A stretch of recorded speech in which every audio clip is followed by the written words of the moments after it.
बहुत जरूरी है। और आज हम नेशनल इनकम से संबंधित प्रश्नों का देख रहे हैं कि प्रश्नों को देख रहे हैं कि प्रश्न अब बन रहा है कि नहीं बन रहा है। कितने प्रश्न हैं? अच्छा, आप लोग बनाए थे प्रश्नों को? बना था। हाँ, तो पहला चैप्टर के सारे प्रश्नों को याद कर लिया है ना? याद हो गया है ना? और ध्यान दीजिए दोस्तों, प्रश्न याद नहीं होगा तो आप रेस में नहीं बने हुए हैं। प्रश्नों को याद करना बहुत जरूरी है। अगर आपको प्रश्न याद है तो आप रेस में बने हुए हैं, नहीं तो बहुत को याद है दोस्तों। तो अगर नौकरी करना है तो सिर्फ पढ़ने से काम नहीं चलेगा, बल्कि आप जो पढ़े हैं उस पर आधारित प्रश्न आपसे बननी ही चाहिए, तब जाकर आप नौकरी करने वालों के रेस में शामिल हो सकते हैं। और इसलिए दोस्तों हम प्रत्येक क्वेश्चन को क्लास में लेकर आते हैं ताकि और जो कॉन्सेप्ट बच गया वो प्रश्नों के माध्यम से कंप्लीट हो जाए। तो प्रश्नों को याद रखना बहुत जरूरी है और सभी एक नंबर चैप्टर के सारे प्रश्न को याद कर लिए होंगे, हम ऐसा अनुमान लगाते हैं। अगर किन्हीं को याद नहीं है दोस्तों तो अब भी मौका है कि आप याद कर लीजिए। अगर आप याद करते हुए नहीं जाइएगा तो एक दिन इकोनॉमी समाप्त हो जाएगा, और समाप्त हो जाएगा आप चाहिएगा कि एक ही बार सबको याद कर ले, ऐसा नहीं हो पाता है। इसलिए आपको जमा नहीं करना है। चैप्टर खत्म हो जा रहे हैं, उसके प्रश्नों को ना सिर्फ याद करना है बल्कि उसके उत्तर को हमेशा होंठ पर रखना है, ताकि वे प्रश्न किसी भी तरह से एग्जाम में घूम फिर कर आए तो आप बिना समय गंवाए उसके उत्तर पर पहुंच सके। तो आइए नेशनल इनकम से सवालों को, पहला सवाल हमारा क्या करा कि राष्ट्रीय आय का सृजन किसके द्वारा होता है? राष्ट्रीय आय का सृजन तब होगा, राष्ट्रीय आय का सृजन होता है दोस्तों उपभोग के भी द्वारा, विनिमय के भी द्वारा होता है, वितरण के भी द्वारा होता है। लेकिन अब आप समझिए कि उपभोग विनिमय का मतलब होता है खरीदना बेचना, वितरण डिस्ट्रीब्यूशन करना, जैसे कि सरकार सार्वजनिक वितरण प्रणाली से गरीबों को सब्सिडी युक्त अनाज उपलब्ध करा रही है, तो वितरण का मतलब है लोगों के बीच बांटना। लेकिन ये उपभोग, ये विनिमय, ये वितरण तब होगा जब क्या होगा? उत्पादन होगा। अगर अर्थव्यवस्था में प्रोडक्शन ही नहीं होगा तो क्या फिर उपभोग होगा? उसका विनिमय होगा? उसका वितरण होगा? तो सबसे पहले आप जिसका उपभोग करेंगे, आप जिसको खरीदेंगे बेचेंगे, आप जिसका वितरण करेंगे, उन पदार्थों का, उन वस्तुओं का पहले आपको उत्पादन करना पड़ेगा। वस्तु का उत्पादन करने के बाद ही उन वस्तु का उपभोग किया जा सकता है, वस्तु का उत्पादन करने पर ही उसका विनिमय किया जा सकता है, और वस्तु का उत्पादन करने के बाद ही उसका वितरण किया जाता है। यानी कि अर्थव्यवस्था में राष्ट्रीय आय का सृजन मुख्य रूप से किसके द्वारा होता है? उत्पादक क्रियाओं के द्वारा। उत्पादक की क्रियाओं में चार साधनों का इस्तेमाल किया जाता है, किसका? भूमि, पूंजी, श्रम और ये चारों साधन का उत्पादन में इस्तेमाल किया जाता है, और इन चार साधनों से सृजन होता है किसका? आय का, और सभी आय मिलाकर सृजन होता है किसका? तो राष्ट्रीय आय का सृजन किससे होता है? उत्पादक क्रियाओं के द्वारा होता है। कैसे होता है? तो उत्पादक क्रिया में चार साधन का इस्तेमाल करते हैं, और चार साधनों से लोगों को क्या होता है? जैसे कोई इनकम, जो कोई उत्पादन की प्रक्रिया में भूमि दिया है तो उन्हें रेंट मिलता है, और रेंट क्या होता है? इनकम होता है। उत्पादन की प्रक्रिया में जो पूंजी लगाते हैं उन्हें ब्याज प्राप्त होता है, ब्याज क्या है? आय है। उत्पादन की प्रक्रिया में जो श्रम करते हैं उन्हें वेतन प्राप्त होते हैं, वेतन क्या है? उत्पादन की प्रक्रिया में जो उद्यमी होते हैं लाभ कमाते हैं, लाभ क्या है? और देश के प्रत्येक व्यक्ति जो इनकम कमाते हैं, या रेंट के रूप में, या ब्याज के रूप में, या वेतन के रूप में, या प्रॉफिट के रूप में, या एक से अधिक रूप में भी कमा सकते हैं, और उन सभी के आय को जोड़ करके निर्मित होता है एक देश का। तो इसका आंसर क्या हो जाएगा? राष्ट्रीय आय का सृजन होता है उत्पादक क्रियाओं के द्वारा। अब इस सब के भी द्वारा होता है, लेकिन सबसे महत्वपूर्ण क्या है? उत्पादक है। उत्पादन होगा तभी ये सब होगा, यानी ये सब इस पर डिपेंडेंट है। इसलिए इसका आंसर क्या दिया? कोई दिक्कत पहला सवाल में? दूसरा पर आ जाते हैं। इसमें तो कोई दिक्कत नहीं है। 1 अप्रैल से 31 मार्च भारत का वित्त वर्ष या भारत का लेखा वर्ष, वित्त वर्ष कहिए या लेखा वर्ष कहिए, अंग्रेजी में फाइनेंशियल ईयर कहते हैं। आप जहां भी देखे होंगे दोस्तों, भारत के जितने भी फाइनेंशियल ईयर देखे होंगे उसमें सब में आपको 2 वर्ष का चिन्ह दिखाई देगा। 2019, 20, 2011, 12 इत्यादि ऐसा लिखा रहता है। तो आप भारत के फाइनेंशियल ईयर को देखिएगा तो जहां भी फाइनेंशियल ईयर इंडिकेट करता है तो उसमें 2 साल आता है।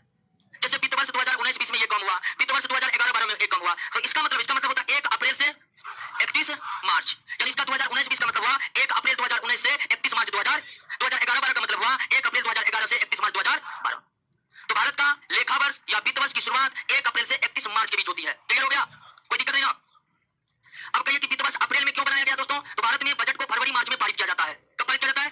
फरवरी के अंतिम हफ्ता या फरवरी में पारित हो जाता है बजट। तो फरवरी में दोस्तों सरकार बजट ही बनाता है कि हमें कितना खर्च और कितना इनकम हो रहा है, और उसके बाद से अप्रैल से नया सिरा से वे बजट का क्या हो जाता है? क्रियान्वयन हो जाता है, क्योंकि बजट और फिर बजट को पारित करने में कुछ समय लगता है, और उसके बाद जैसे ही बजट संसद के द्वारा पारित हो जाता है, फाइनेंशियल ईयर अप्रैल से क्या हो जाता है? चालू हो जाता है। तो फाइनेंशियल ईयर को अप्रैल से चालू करने का मतलब यह है कि दोस्तों हमारा बजट फरवरी में पारित होता है। तो क्लियर हो गया पहला? दूसरा क्वेश्चन क्लियर है ना? तीसरा, भारत के राष्ट्रीय आय का सर्वप्रथम अनुमान किसने लगाया था? दादा भाई, और दादा भाई नेहरू जी कब लगाया था? 1868 में। किस आधार पर लगाया था? प्रति व्यक्ति आय के आधार पर, प्रति व्यक्ति आय के आधार पर। जैसे अभी आप पढ़े थे, इस चैप्टर में पढ़े थे कि राष्ट्रीय आय निकालने के 3 विधि है, उत्पादन विधि, आय विधि और व्यय विधि। तो दादा भाई नेहरू जी ने किस विधि का इस्तेमाल किया था? तो उन्होंने भारत के प्रत्येक लोगों का क्या निकाला, यानी कि उन्होंने, आप कह सकते हैं कि दादा भाई नेहरू जी ने पहली बार 1868 में राष्ट्रीय आय का जो आकलन किया था उसमें वे आय पद्धति का इस्तेमाल किए थे। किसका? और उन्होंने प्रति व्यक्ति आय निकालकर राष्ट्रीय आय का अनुमान लगाए थे। और दादा भाई नेहरू जी ने 1868 में भारत के प्रति व्यक्ति आय कितना निर्धारित किए थे? 20 रुपया निर्धारित किए थे। कितना रुपया? 20 रुपया। क्लियर है दोस्तों? कोई दिक्कत नहीं ना? तो भारत में पहली बार राष्ट्रीय आय का अनुमान 1868 में दादा भाई नेहरू जी के द्वारा लगाया गया। दादा भाई नेहरू जी ने प्रति व्यक्ति आय के आधार पर राष्ट्रीय आय का गणना किया था, यानी कि दादा भाई नेहरू जी ने राष्ट्रीय आय निकालने के लिए आय पद्धति का इस्तेमाल किए थे। और दादा भाई नेहरू जी के अनुसार 1868 में भारतीय लोगों का प्रति व्यक्ति आय कितना था? यानी एक साल में, एक वित्त वर्ष में एक लोगों की कमाई कितनी थी दोस्तों? 20 रुपया। क्या ये कोई दिक्कत है? समझ गए ना? और इन्होंने एक पुस्तक लिखी थी, poverty un British rule in India. दादा भाई नेहरू जी की एक पुस्तक आप हिस्ट्री में पढ़े होंगे इनके बारे में। दादा भाई नेहरू जी ने एक पुस्तक लिखा था property and un British rule in. उस पुस्तक में उन्होंने एक सिद्धांत प्रतिपादित किया था, ड्रेन का सिद्धांत, और उसी बुक में उन्होंने राष्ट्रीय आय की गणना का भी उल्लेख किया था। आगे बढ़ जाए दोस्तों। राज्य घरेलू उत्पाद का आकलन किया जाता है। राज्य घरेलू या राष्ट्रीय घरेलू जो भी कह लीजिए, वर्तमान मूल्यों पर भी और दोनों मूल्य पर क्या जाता है, वर्तमान मूल्य में क्या शामिल रहता है, मूल्यह्रास शामिल रहता है। वर्तमान मूल्य में वर्तमान मूल्य में दोस्तों, वर्तमान मूल्य में महंगाई भी शामिल रहता है। वर्तमान मूल्य में क्या रहता है, महंगाई शामिल रहता है। और महंगाई को हम लोग इकोनॉमी की भाषा में पढ़ाया किस नाम से जानते हैं, मुद्रास्फीति के नाम से जानते हैं। महंगाई को हम किस रूप में जानते हैं, मुद्रास्फीति के नाम से जानते हैं।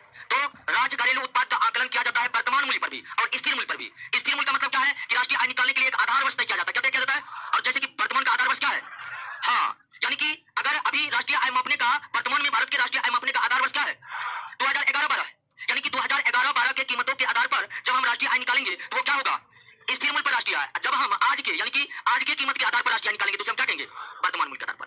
वर्तमान मूल्य के आधार पर जो राष्ट्रीय आय निकलता है और स्थिर मूल्य के आधार पर जो राष्ट्रीय आय निकलता है उसमें ज्यादा कौन होता है, वर्तमान मूल्य वाला होगा। यानी दोनों भी दिशा राष्ट्रीय आय निकालिएगा तो वर्तमान मूल्य वाला राष्ट्रीय आय क्या होगा, ज्यादा होगा, और स्थिर मूल्य पर जो राष्ट्रीय आय निकलेगा वे वर्तमान मूल्य से क्या होगा, कम होगा। और ऐसा इसलिए होता है कि हर साल महंगाई के कारण कुछ ना कुछ रेट क्या हो जाता है, बढ़ते जाता है। रेट क्या होता जाता है, बढ़ते जाता है। इसीलिए वर्तमान मूल्य पर राष्ट्रीय आय ज्यादा हो जाता है, जबकि स्थिर मूल्य पर महंगाई बिल्कुल भी शामिल, स्थिर मूल्य का राष्ट्रीय आय क्या होता है, और स्थिर मूल्य पर जो राष्ट्रीय आय निकलता है वही वास्तविक राष्ट्रीय आय होता है। स्थिर मूल्य पर जो राष्ट्रीय आय निकलता है वही क्या होता है, वास्तविक राष्ट्रीय आय। दोस्तों ध्यान दीजिए, राष्ट्रीय आय तभी बढ़ेगा जब प्रोडक्शन बढ़ेगा।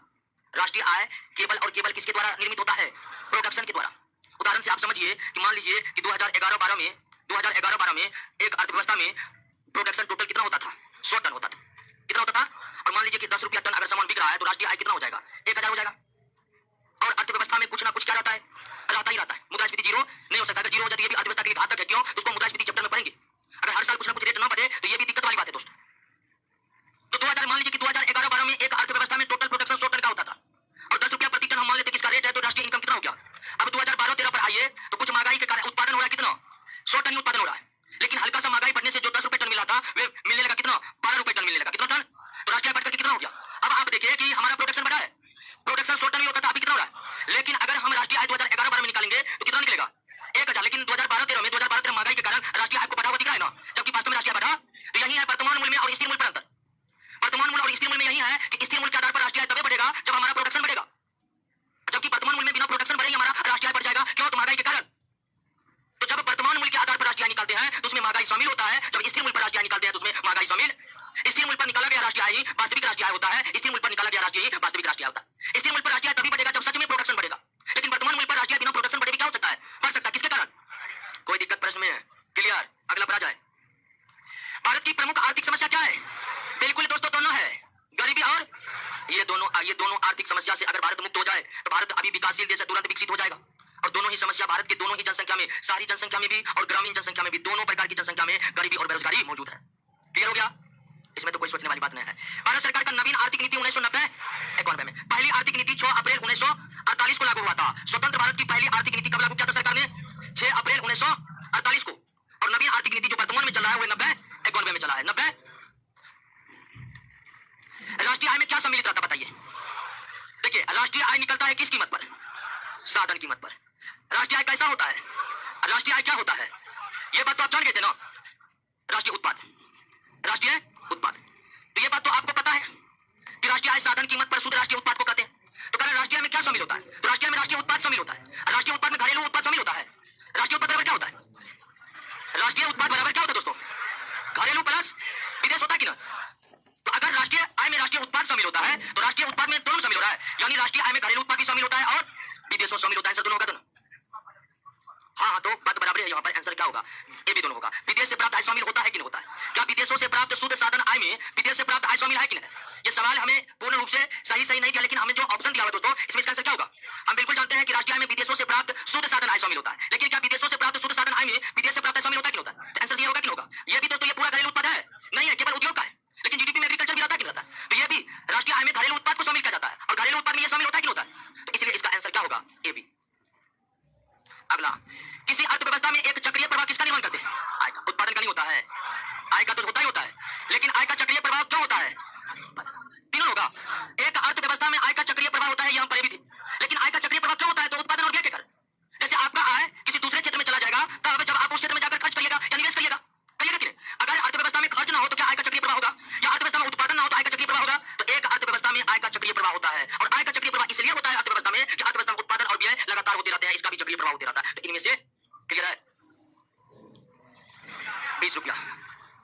इसको क्लियर कर चुके। राष्ट्रीय आय की किस पद्धति गणना किस पद्धति के द्वारा? उत्पादन के द्वारा, आय के द्वारा और व्यय के द्वारा। कोई दिक्कत नहीं ना? तीनों विधि से किया जाता है। अगला सवाल, राष्ट्रीय आय की माप हेतु उत्पत्ति अथवा उत्पादन गणना विधि का सर्वप्रथम प्रयोग कहाँ? अमेरिका में तीनों विधि के द्वारा राष्ट्रीय आय निकालने की शुरुआत सबसे पहले कहाँ हुई थी? अमेरिका में हुई थी। चाहे आप इनकम विधि की बात कर लीजिए, आय विधि की बात कर लीजिए, व्यय विधि की बात कर लीजिए, उत्पादन विधि की बात कर लीजिए, तीनों ही विधि के द्वारा राष्ट्रीय आय निकालने की परंपरा सबसे पहले यूएसए में 1935 में चालू हुआ। अगला प्रश्न, हमारे रहन सहन के स्तर को सबसे ज्यादा कौन प्रभावित करता है? हाँ, तो एक मानव के विकास का, हमारे रहन सहन का स्तर है मानव के विकास का। एक देश का राष्ट्रीय आय बढ़ रहा है तो जरूरी नहीं है कि प्रत्येक व्यक्ति का रहन सहन बदल रहा है। राष्ट्रीय आय का बढ़ना नागरिकों के जीवन स्तर में बदलाव का इंडिकेटर नहीं है। अगर एक देश का जीडीपी लगातार बढ़ रहा है, एक देश का राष्ट्रीय आय लगातार बढ़ रहा है, तो क्या माना जाएगा कि नागरिक भी लगातार विकास कर रहे हैं? नहीं। हो सकता है कई कारणों से राष्ट्रीय आय बढ़ सकता है, जीडीपी बढ़ सकता है, लेकिन अगर राष्ट्रीय आय बढ़ने के साथ साथ एक अर्थव्यवस्था में, एक देश में प्रति व्यक्ति आय में वृद्धि हो रही है, प्रति व्यक्ति आय में बढ़ोतरी हो रही है, तो निश्चित ही वहां के नागरिकों का जीवन स्तर ऊंचा उठ रहा है। और विकास का सर्वोत्तम मापदंड ये नहीं है कि प्रत्येक वर्ष हमारा राष्ट्रीय आय बढ़ रहा है। विकास का सर्वोत्तम मापदंड ये है कि प्रत्येक वर्ष राष्ट्रीय आय के साथ साथ प्रति व्यक्ति आय भी बढ़ रहा है। एक देश का प्रति वर्ष राष्ट्रीय आय बढ़ रहा है तो वह देश आर्थिक वृद्धि कर रहा है, इकोनॉमिक ग्रोथ कर रहा है।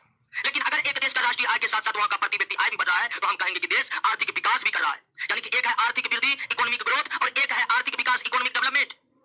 देश का जीडीपी लगातार बढ़ना, नेशनल इनकम लगातार बढ़ना इकोनॉमिक ग्रोथ है, इकोनॉमिक डेवलपमेंट नहीं है। इकोनॉमिक डेवलपमेंट तब माना जाएगा जब नागरिकों का जीवन स्तर ऊपर उठेगा, अर्थात नागरिक गरीबी से दूर होंगे, नागरिकों को रोजगार मिलेगा, नागरिक का रहन सहन स्तर ऊपर उठेगा।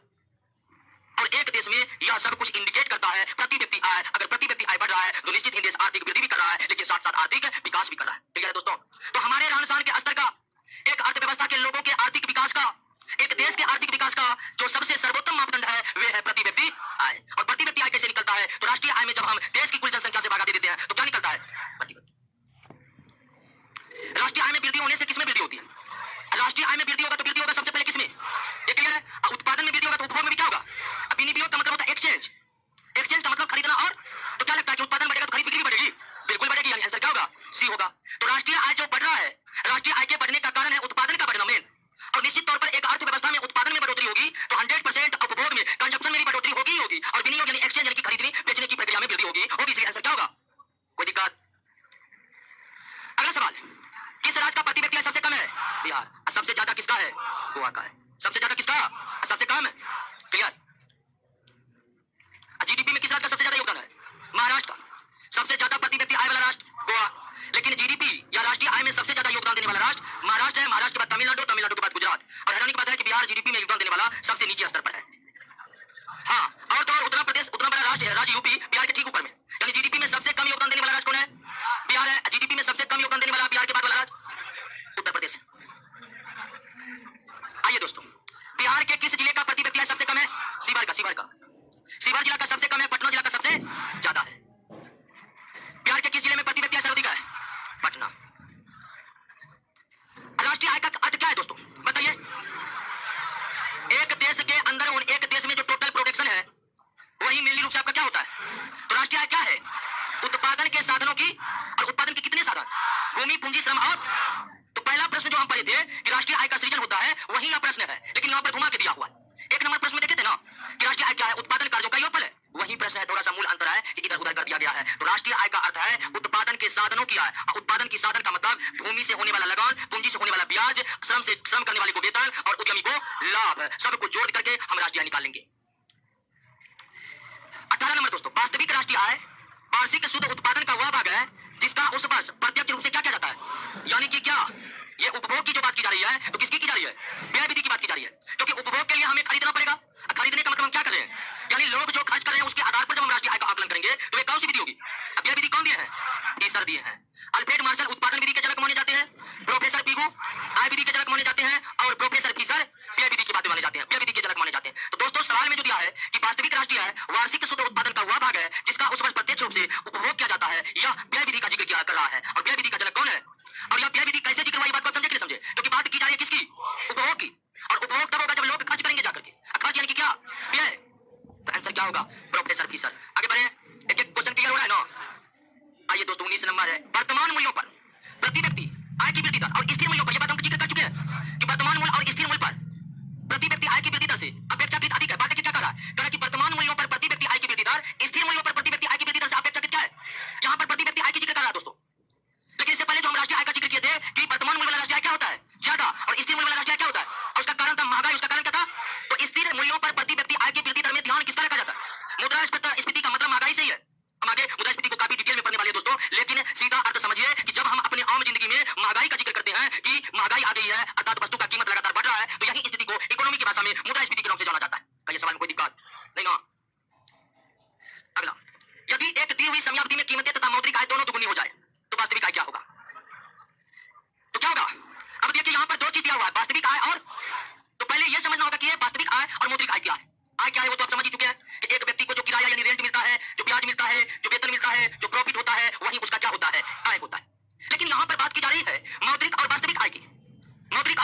वास्तविक आय की। तो क्या है मौद्रिक आय, क्या है वास्तविक आय?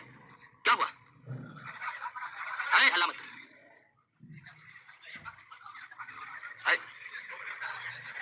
चलिए दोस्तों, कुछ नहीं हुआ, बैठने में प्रॉब्लम नहीं, थर्मोकोल रखा हुआ है क्या?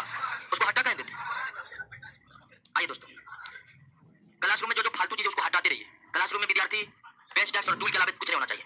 आइए दोस्तों, आइए मौद्रिक आय और वास्तविक आय को समझ लीजिए। पहले मौद्रिक आय क्या है और वास्तविक आय क्या है, इसको हम समझ लेते हैं।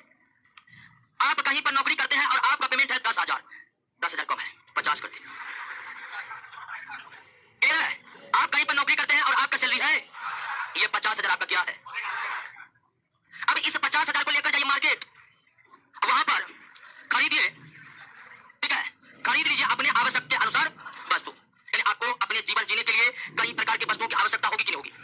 तो आपको जो मुद्रा के रूप में, यानी कि आपको जो करेंसी मिला है 50,000, उसको मार्केट में जाकर क्या करने वाले हैं? खर्च करने वाले हैं। तो आप अपने 50,000 रुपया को खर्च करके जितना चीज मार्केट से प्राप्त कर सकते हैं, वे प्राप्त की गई वस्तु आपकी क्या है? वास्तविक आय। तो मौद्रिक आय और वास्तविक आय में यही अंतर होता है।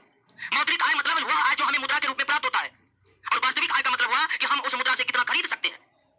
अगर एक व्यक्ति का वेतन 10 रुपया है और वह 10 रुपया में 10 केले खरीद सकता है, तो यहां पर उसका मौद्रिक आय तो 10 रुपया है, लेकिन उसका वास्तविक आय 10 केले के बराबर है। तो मौद्रिक और वास्तविक आय में अंतर आप समझे कि नहीं समझे? वास्तविक आय का मतलब हुआ कि हम खरीद कितना सकते हैं, हमें वस्तु कितना प्राप्त होगा, और मौद्रिक आय का मतलब हुआ कि हमें कितना करेंसी मिला है। समझ गए ना? तो आइए अब एक दी गई समयावधि में कीमत तथा मौद्रिक आय दोनों क्या हो जाए? दुगुना हो जाए। इधर आपका मौद्रिक इनकम ये भी क्या हो गया, और जो जो वस्तु खरीद रहे थे उसका कीमत भी क्या हो गया? दुगुना हो गया। तो वास्तविक आय में कोई वृद्धि होगी? ये 10 का 10 रहेगा कि रहेगा? यानी बात कर रहा है कि आपका पेमेंट हो रहा है, मान लीजिए आपका पेमेंट कितना है? 10 रुपए, और आप इस 10 रुपए से खरीद सकते हैं कितना?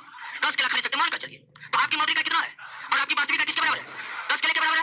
अब मान लीजिए कि आपका मौद्रिक आय बढ़कर के 10 से क्या हो जाए, इधर केला भी रेट दुगुना हो जाए, तो बीच में भी आप अगर बाद में 10 केला ही खरीद सकते हैं, तो कोई इनकम हुआ? आप यहाँ उछल सकते हैं, सैलरी दुगुना हो गया है, लेकिन मार्केट आइए पता चलेगा कुछ नहीं हुआ है। पहले आप 10 केला पड़ते, आज भी 10 केले। तो आपका सैलरी बढ़ जाए, लेकिन उसी अनुसार से महंगाई बढ़ जाए, तो फिर आपका वास्तविक सैलरी नहीं बढ़ा है।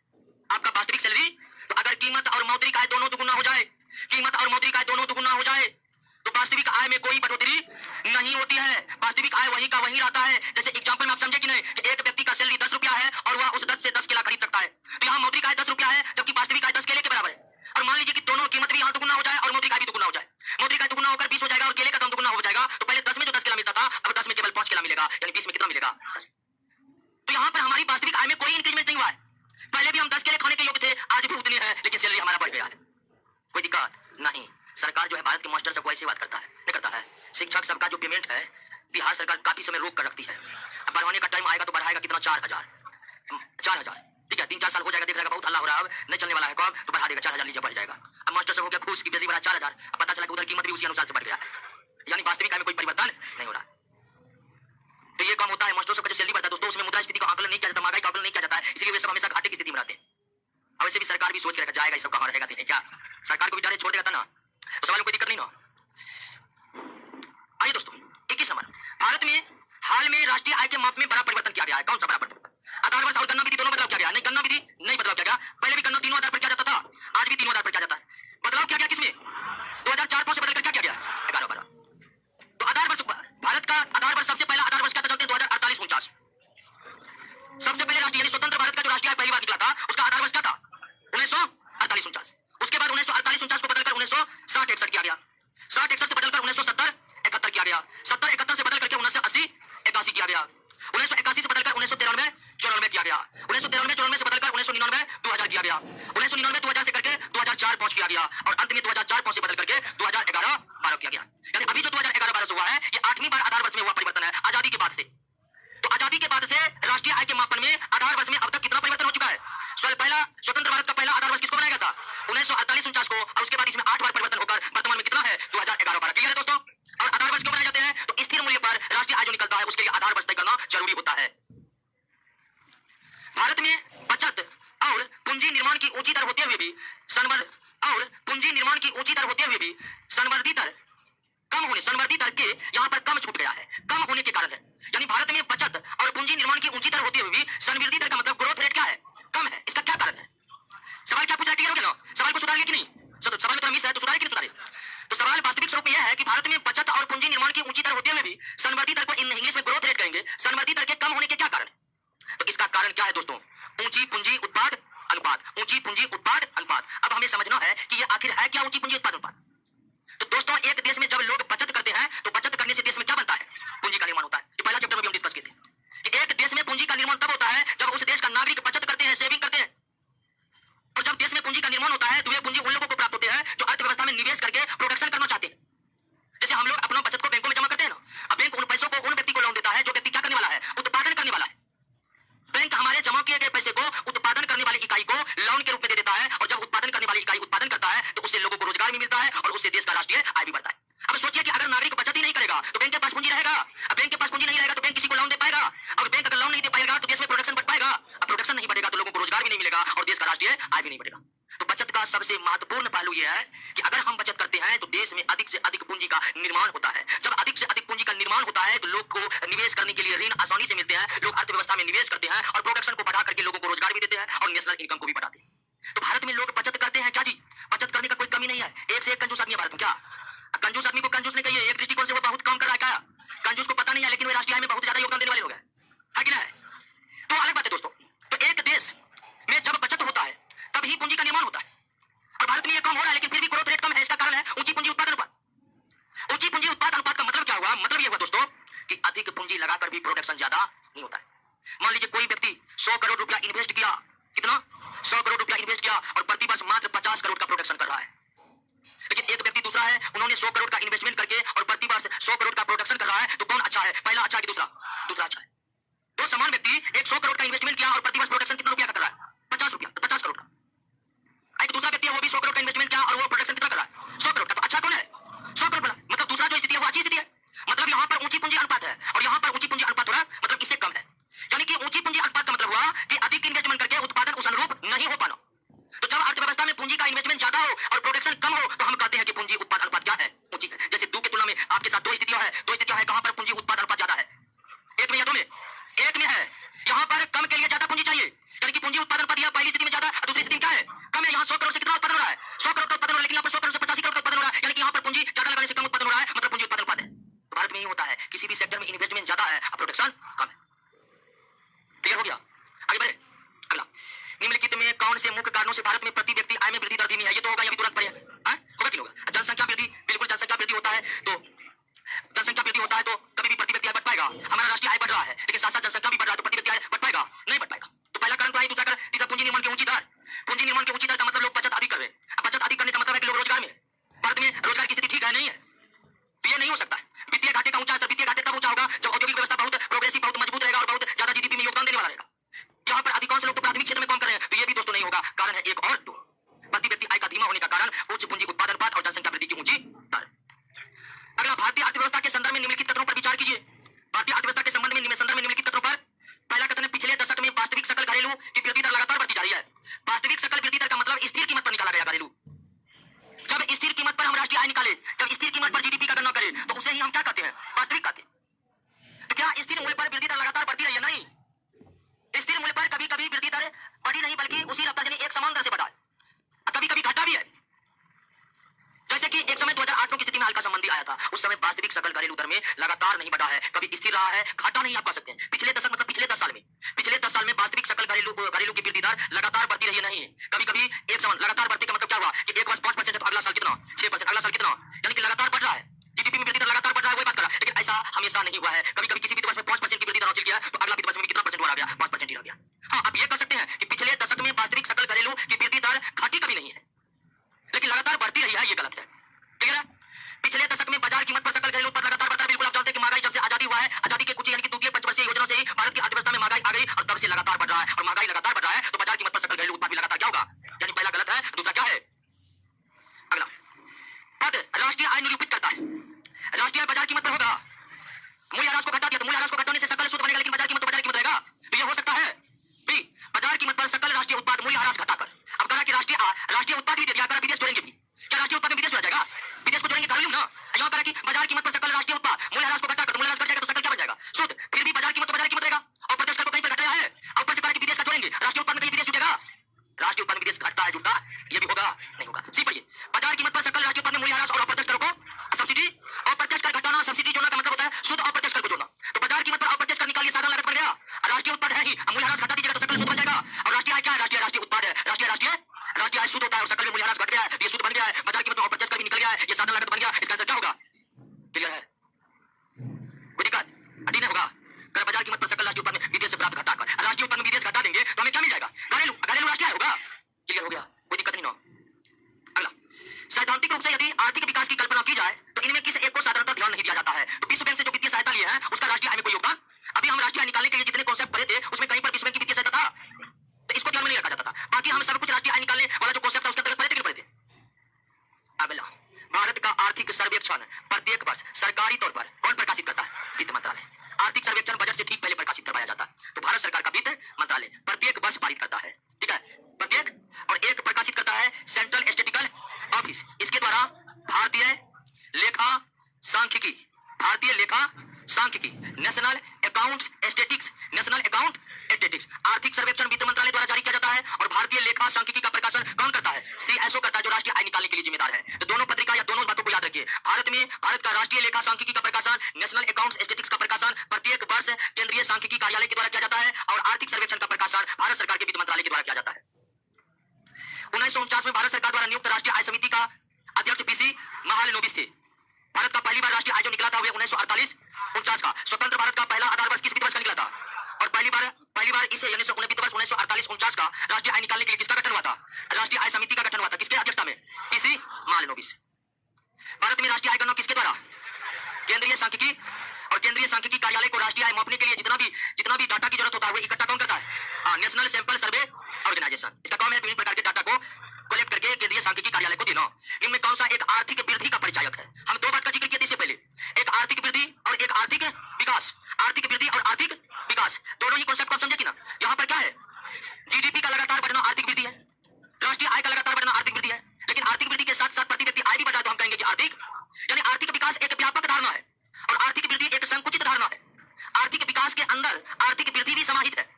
ठीक है, आर्थिक विकास के अंदर आर्थिक वृद्धि समाहित है। वर्ष के दौरान स्थिर कीमतों पर राष्ट्रीय आय में वृद्धि, तो बिल्कुल ये आर्थिक वृद्धि के निम्न कौन आर्थिक वृद्धि का परिचायक है? तो स्थिर कीमतों पर राष्ट्रीय आय में वृद्धि हो रहा है, तो ये भी आर्थिक वृद्धि का परिचायक है। दोस्तों ये भी परिचायक है, लेकिन अभी बात दे रहा है कि वास्तविक प्रति व्यक्ति आय में सुस्थिर वृद्धि यानी वृद्धि, ये भी आंसर हो सकता है। किसी अवधि में चालू कीमतों पर राष्ट्रीय आय में वृद्धि, ये भी आर्थिक वृद्धि, ये आर्थिक विकास नहीं है, लेकिन ये आर्थिक वृद्धि तो है। जनसंख्या में वृद्धि के साथ राष्ट्रीय आय में वृद्धि, ये कोई आर्थिक वृद्धि नहीं है। तो इसमें सबसे बेहतरीन ऑप्शन क्या है? सही देखिए, ए भी है, सही सी भी है, लेकिन हमें तो सर्वश्रेष्ठ विकल्प का चयन करना होता है। तो सर्वश्रेष्ठ विकल्प यहाँ पर कौन है? प्रति व्यक्ति आय में वृद्धि, सुस्थिर वृद्धि मतलब एक समान गति से वृद्धि। तो यहाँ पर कई ऑप्शन सही है दोस्तों, लेकिन उनमें जो सबसे सर्वश्रेष्ठ सही है वे प्रति व्यक्ति आय। तो यहाँ पर इसका आंसर भी होगा दोस्तों। किसी दी गई अवधि के लिए एक देश का राष्ट्रीय आय क्या होता है? नागरिकों द्वारा उत्पादित वस्तुओं और सेवा का कुल मूल्य के बराबर होगा। बिल्कुल, लेकिन नागरिकों के साथ साथ विदेशों वाला जुड़ेगा राष्ट्रीय आय में। तो ये राष्ट्रीय आय का एक भाग है, लेकिन यह पूरा राष्ट्रीय आय, क्योंकि राष्ट्रीय आय में विदेशों से प्राप्त शुद्ध साधन आय को भी जोड़ा जाता है। बी नंबर, कुल उपभोग और निवेश व्यय के योग के बराबर होगा।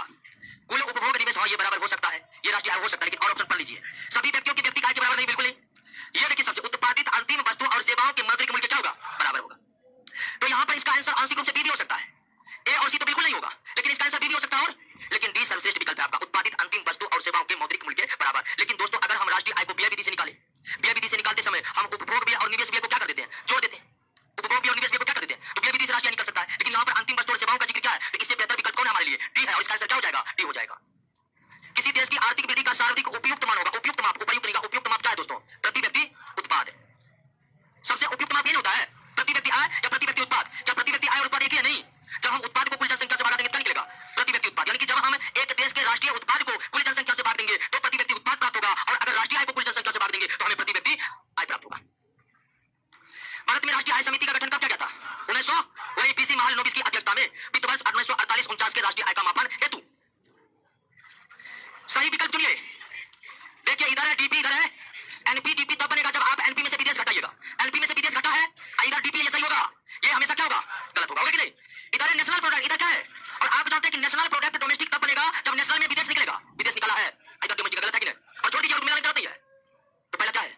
यहाँ देखिए थोड़ा सा मिस्टेक है, ये देखिए इस तरह से होगा जीएनपी एट, समझ बात, और ये होगा आपको एनएनपी वेक्टर। ठीक है, थोड़ा टाइपिंग मिस्टेक को क्या समझ मत को। तो यहाँ देखिए नेशनल प्रोडक्ट है ना, नेशनल प्रोडक्ट में विदेश जोड़ भी दिया, ये संभव है? नेशनल प्रोडक्ट में कभी विदेश आएगा?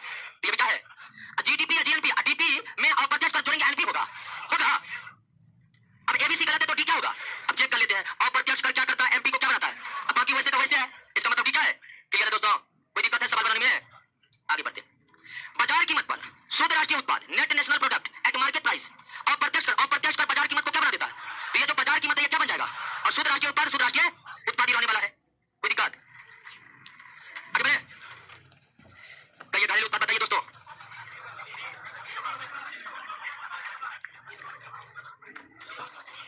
बी, राष्ट्रीय उत्पाद में विदेश घटा दीजिए, घरेलू।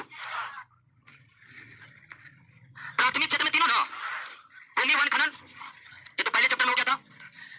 द्वितीय क्षेत्र में बीमा व्यापार बैंकिंग, तृतीय क्षेत्र में बीमा व्यापार बैंकिंग, तृतीय क्षेत्र के अंतर्गत संचार कम्युनिकेशन परिवहन संचार व्यापार तृतीय क्षेत्र, खनन प्राथमिक क्षेत्र, निर्माण द्वितीय क्षेत्र, पशुपालन प्राथमिक क्षेत्र।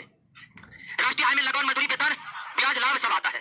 देखिए लगान नहीं, लगान का मतलब रेंट, मजदूरी वेतन एक ही हुआ, मजदूरी वेतन एक ही हुआ। प्राथमिक क्षेत्र में कौन आते हैं? प्राथमिक क्षेत्र में कृषि आती है, खुदरा व्यापार तृतीय क्षेत्र में, या कोई भी व्यापार तृतीय क्षेत्र में, लघु उद्योग द्वितीय क्षेत्र में, लघु उद्योग। तो प्राथमिक क्षेत्र में कौन आते हैं? कृषि आते हैं। निम्न में कौन द्वितीय क्षेत्र में शामिल है? विनिर्माण यानी मैन्युफैक्चरिंग कहते हैं इंग्लिश में। व्यापार तृतीय क्षेत्र में, कृषि प्राथमिक क्षेत्र में, बैंकिंग तृतीय क्षेत्र में, बैंकिंग तृतीय क्षेत्र में, कृषि प्राथमिक क्षेत्र में, व्यापार तृतीय क्षेत्र में। मूल्य वृद्धि का मतलब होता है उत्पाद का मूल्य माइनस मध्यवर्ती उपभोग।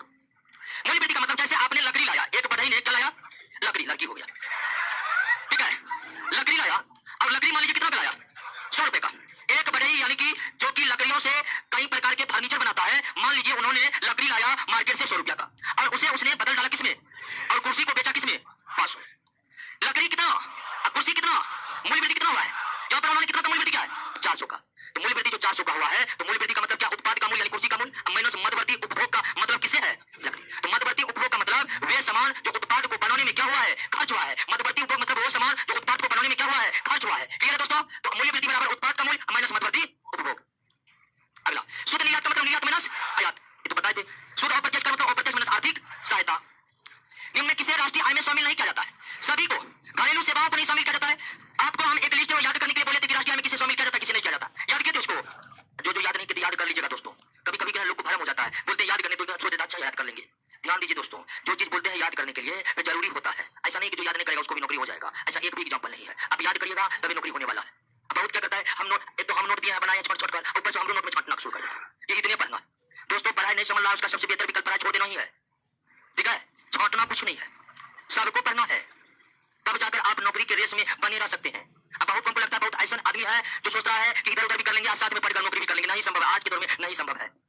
तो दोस्तों दिनों दिन कदम बढ़ता जा रहा है और नौकरी करने वाले टैलेंटेड लोग और ज्यादा संख्या में बढ़ रहे हैं, और इसलिए आप नौकरी में बने रहे। इसके लिए जरूरी है कि जितना पढ़ा रहे दोस्तों, हर चीज को गेट बाय कीजिए, पूर्ण रूप से याद कीजिए। देखिए बता रहे हैं, हंस रहा इधर। आइए दोस्तों, तीनों को नहीं शामिल किया जाता, मध्यवर्ती वस्तु को नहीं शामिल किया जाता, केवल अंतिम वस्तु। घरेलू सेवा का मतलब मान लीजिए किसी का कोई बहू अपनी सास की सेवा कर रही है, तो उस सेवा का कुछ तो कुछ कॉस्ट होगा ना।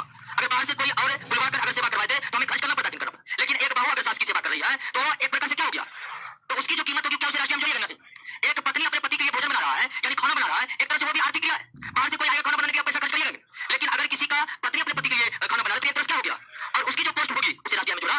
हस्तांतरण भुगतान मतलब एक तरफा किया गया भुगतान, यानी जिसके बदले कोई उत्पादन, उसे क्या कहते हैं? हस्तांतरण भुगतान। जैसे पिता के द्वारा बेटे को दिया गया पॉकेट खर्च, सरकार के द्वारा दिया गया बेरोजगारी भत्ता, पिता पेंशन, ये सब एक प्रकार से क्या है, और तीनों ये राष्ट्रीय में जोड़ा।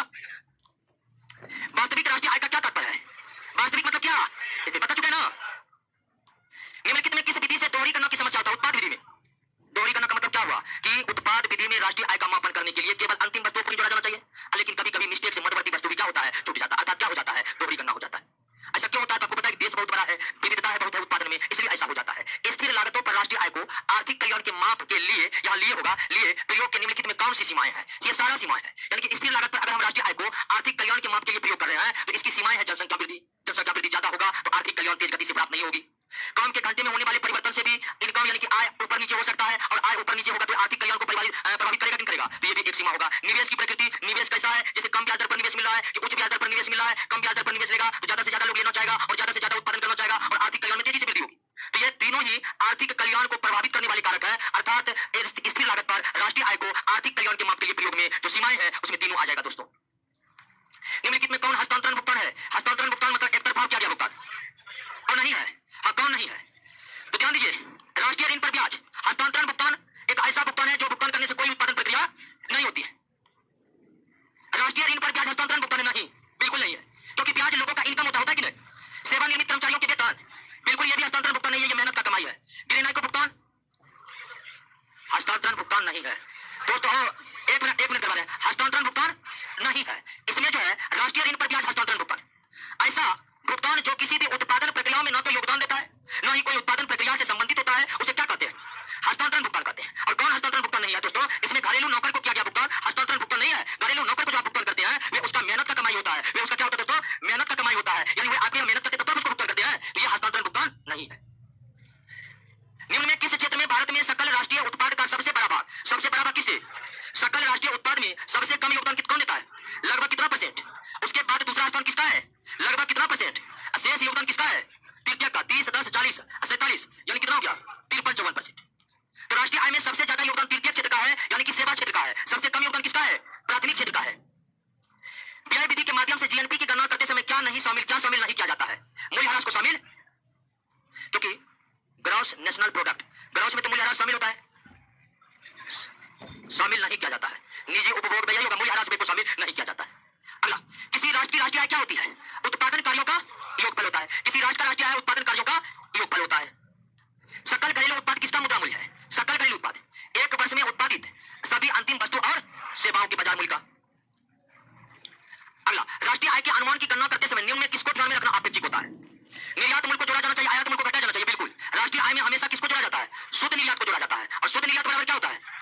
तो राष्ट्रीय आय निकालते समय निर्यात को जोड़ा जाता है और आयात को क्या किया जाता है? घटाया जाता है। या दोनों के बजाय आप यह कह सकते हैं कि राष्ट्रीय आय में शुद्ध निर्यात को जोड़ा जाता है। आय विधि से राष्ट्रीय आय का आकलन करते समय निम्नलिखित में किसको शामिल? अवितरित आय को शामिल नहीं किया जाता है। अनडिस्ट्रीब्यूटेड इनकम को शामिल नहीं किया जाता है। अवितरित आय वह है जो कंपनियां अपने कर्मचारियों में बांटती नहीं है, बल्कि भविष्य के लिए सुरक्षित रख लेती है कि भविष्य में अगर कंपनियों पर कोई संकट आएगा तो इस पैसे को उस समय उपयोग किया जाएगा। अंतर्राष्ट्रीय समुद्र में भारतीय मछुआरों के द्वारा पकड़ी गई मछलियां किसका जीडीपी कैसा होगा? भारत का होगा, क्योंकि वो मछुआरा भारत का है। आर्थिक विकास का सर्वोत्तम सूचकांक कौन देता है? प्रति व्यक्ति आय देता है। आर्थिक विकास का सबसे अच्छा सूचकांक प्रति व्यक्ति आय होता है दोस्तों, और कोई नहीं, प्रति व्यक्ति वाला नहीं है। किसी देश का निबल का मतलब शुद्ध होता है दोस्तों। निबल को हम क्या कहते हैं? शुद्ध कहते हैं। निबल को क्या कहते हैं? तो यहां पर थोड़ा सही कर लीजिएगा, यहां एनएलपी होगा, नेट नेशनल प्रोडक्ट होगा, मिस्टेक है, नेट नेशनल प्रोडक्ट। किसी देश का निबल राष्ट्रीय उत्पाद यानी कि शुद्ध राष्ट्रीय उत्पाद यानी नेट नेशनल प्रोडक्ट, राष्ट्र सकल घरेलू उत्पाद में, लेकिन निबल कर रहा है और सकल दिया हुआ है। सकल घरेलू उत्पाद में विदेशों से निबल आय को जोड़कर, सकल घरेलू उत्पाद में विदेशों से निबल आय को, यहां सकल को जो है ना दोस्तों शुद्ध बना लीजिए। क्या बना लीजिए? शुद्ध बना लीजिए। आंसर आपका क्या हो जाएगा? बी हो जाएगा। यहाँ पर सब में सकल दे दिया गया है, और सब में अगर सकल दे दिया गया है तो दोस्तों मूल्यह्रास घटाना पड़ेगा। यहाँ पर मूल्यह्रास घटा है, लेकिन यहाँ पर नेशनल प्रोडक्ट है, यहाँ पर घरेलू उत्पाद है। तो घरेलू उत्पाद में जब तक विदेश जोड़ेंगे नहीं नेशनल बनेगा। कहीं पर विदेश जोड़ा है तो इसमें जोड़ा है, दोनों में सकल है, तो आप इसको बी को सही करिए, सकल के जगह क्या कर लीजिए? शुद्ध कर लीजिए। शुद्ध घरेलू उत्पाद में विदेशों से निबल आय को जोड़कर आपको क्या प्राप्त होगा? निबल राष्ट्रीय उत्पाद प्राप्त हो जाएगा। सकल को नहीं हटाएगा तो कोई भी ऑप्शन सही नहीं है, उत्तर नहीं हो सकता, मिस्टेक है दोस्तों। आगे बढ़े। सकल राष्ट्रीय उत्पाद मूल्यह्रास घटा तो मूल्यह्रास सकल को क्या बना देगा? शुद्ध बना देगा, यानी क्या बना देगा? क्या हो जाएगा? बी। जीएनपी से एनएनपी निकालने पर जी से एन निकालिए, क्या प्राप्त होगा? मूल्यह्रास प्राप्त होगा। मूल्यह्रास हाथ दिया हुआ तो वही मूल्यह्रास है, कोई दिक्कत? राष्ट्रीय आय निकालने के लिए एनएनपी में से किसे घटाया जाता है? नेट नेशनल प्रोडक्ट में किसको घटाया जाता है? अप्रत्यक्ष कर को। बिल्कुल, अप्रत्यक्ष कर नेशनल इनकम में जुड़ता नहीं है, तो ये दे दीजिए नेशनल अप्रत्यक्ष कर ही सबसे बेस्ट ऑप्शन है यहाँ इसका। राष्ट्रीय आय निकालने के लिए एनपी में से किसे घटाया जाता है? Net national product. हाँ, ये साधारण लागत बनेगा तो ये दोस्तों क्या हो जाएगा? राष्ट्रीय बन जाएगा। एनएनपी नेट नेशनल प्रोडक्ट है ही। अब नेट नेशनल प्रोडक्ट को बनना है क्या? साधारण लागत, तो वो क्या हो जाएगा? साधारण लागत के लिए क्या घटाना पड़ता है? हालांकि शुद्ध अप्रत्यक्ष कर को घटाना पड़ता है, लेकिन शुद्ध अप्रत्यक्ष कर ऑप्शन में नहीं है, तो सबसे बेस्ट ऑप्शन कौन है? अप्रत्यक्ष कर। निम्नलिखित में कौन सी पद्धति राष्ट्रीय आय के आकलन की पद्धति नहीं है? मैट्रिक्स पढ़े थे, तीन विधि है, मैट्रिक्स विधि नहीं है। निम्नलिखित में कौन राष्ट्रीय आय के मापन की विधि नहीं है? निवेश विधि था, मूल्य वृद्धि, उत्पादन विधि को ही, उत्पादन विधि का ही दूसरा नाम क्या है? मूल्य वृद्धि विधि। उत्पादन विधि का ही दूसरा नाम क्या है दोस्तों? मूल्य वर्धित विधि नाम है। आय विधि, व्यय विधि तो आप जानते हैं। निवेश विधि कोई विधि नहीं है राष्ट्रीय आय के मापन का। मूल्यह्रास, मूल्यह्रास में सकल में से घटा दीजिए किसको? निबल को, क्या निकल जाएगा? मूल्यह्रास निकल जाएगा ना। राष्ट्रीय में राष्ट्रीय उत्पाद घट के क्लियर, सकल में से निबल घटा क्या बन गया? शुद्ध। कोई दिक्कत? सकल घरेलू उत्पाद के बारे में निम्नलिखित तथ्यों पर विचार कीजिए। या एक वर्ष में एक देश की सीमाओं के अंदर बनी सभी वस्तु एवं दी गई सेवाओं का बाजार मूल्य, बिल्कुल जीडीपी तो बाजार मूल्य के बराबर है। या एक अनुबद्ध समय में देश के अंदर उत्पादित समस्त अंत वस्तु सेवाओं के लिए अंत वस्तु और सेवाओं के लिए कुल व्यय के बराबर होगा। वस्तु और सेवाओं के लिए किए गए कुल व्यय के बराबर राष्ट्रीय आय तो होगा, लेकिन इसमें एक और व्यय को जोड़ना पड़ेगा। क्या? तभी व्यय विधि द्वारा जीडीपी निकल जाएगा। इसलिए इसका आंसर केवल एक होगा। निम्नलिखित में कौन सा क्षेत्र भारत के सकल घरेलू को सर्वाधिक योगदान देता है? बताइए। भारत में स्थिर मूल्य पर सकल घरेलू उत्पाद के प्राकलन के लिए वर्तमान का आधार 2011-12 है। नहीं 2011 नहीं, 2011-12 लिख लीजिए। यह क्वेश्चन तो हो गया, रिपीट हो गया है।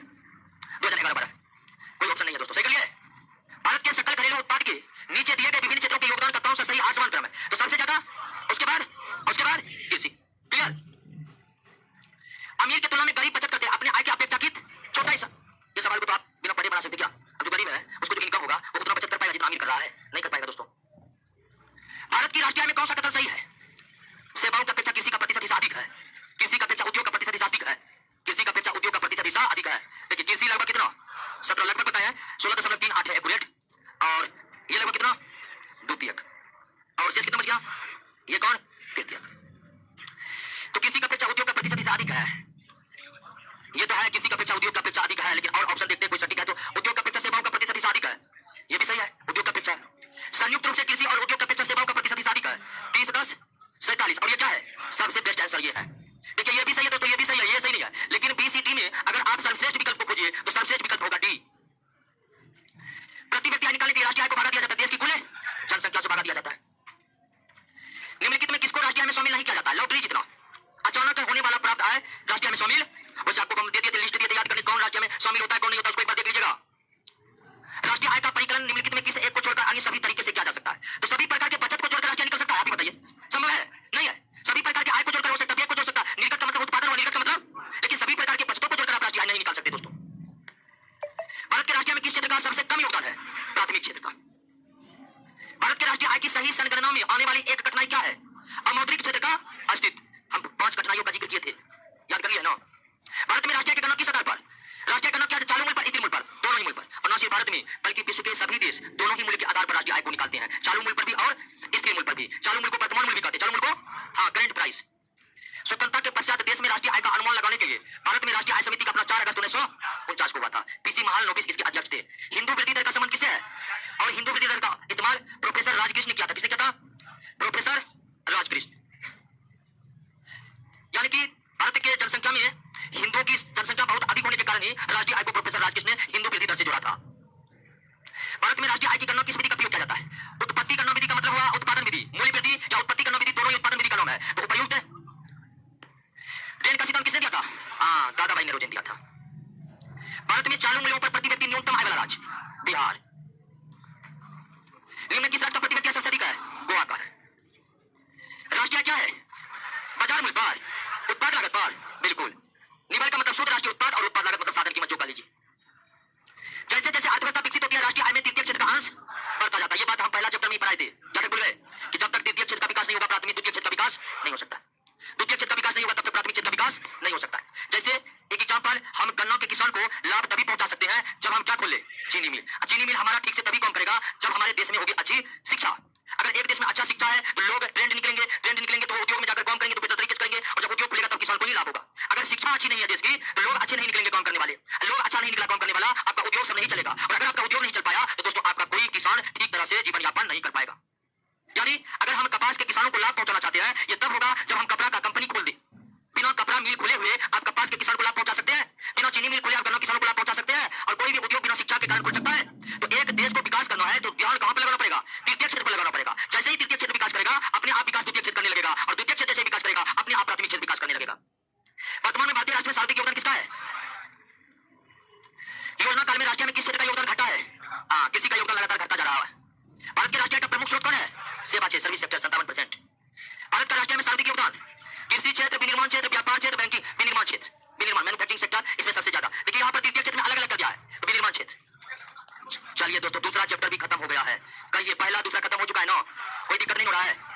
अब देखिए दोस्तों, अगर आप चाहते हैं रेस में बने रहे तो अब मौका है आपको पहला दूसरा दोनों याद कर लेने का, ठीक है? नहीं तो फिर तीसरा चैप्टर क्या है?